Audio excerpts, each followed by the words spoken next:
Hi YouTube family. तर आज आपण बघूया की वरणाला फोडणी कशी द्यायची. माहितीच असेल काही जणांना, पण काही माझ्या नवीन लहान बाळ आहेत त्यांना माहिती नसेल. तर चला पाहूयात.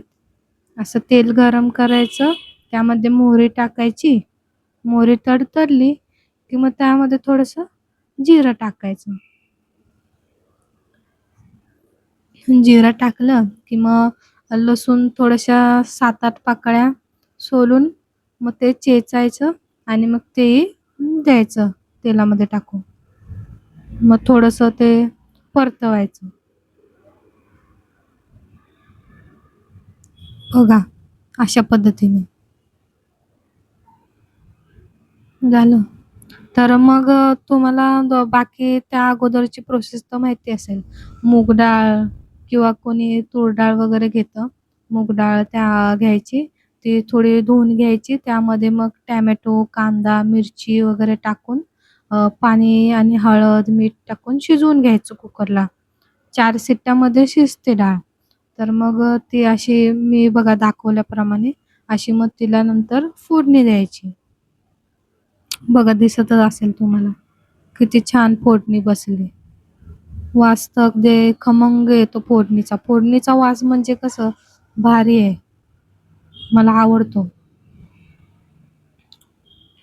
हे असं अशी उकळी येऊन द्यायची थोडीशी. मी अगोदरच शिजवताना पाणी टाकले, त्यामुळे आता परत काय पाणी नाही टाकलं. कारण एवढं मला जमतं वरण. असं मग ताटामध्ये थोडा भात घ्यायचा, गरम-गरम भात आणि मग त्यावर वरण.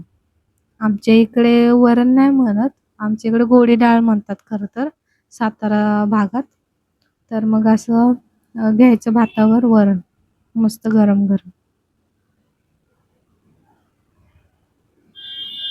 असं.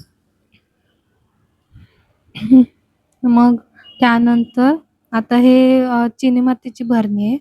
त्यामध्ये मी घरचं लोणचं बनवलेलं ते ठेवलंय. ही चिनी मातीची भरणी माझ्या मम्मीने दिली मला. माझी मम्मी नेहमी काही ना काहीतरी मला देतच असते. तर किती भारी, मला खूप आवडली. मग त्यामध्ये असं लोणचं ठेवलंय मस्तपैकी. मग वरण भात आणि लोणचं. किती भारी. वरण भातासोबत लोणचं छान लागतं आणि ते पण घरचं. आता हे लोणचं म्हणजे आम्ही नवरा-बायकोने ना दोघांनी मिळून बनवलंय. खूप भारी. या खायला.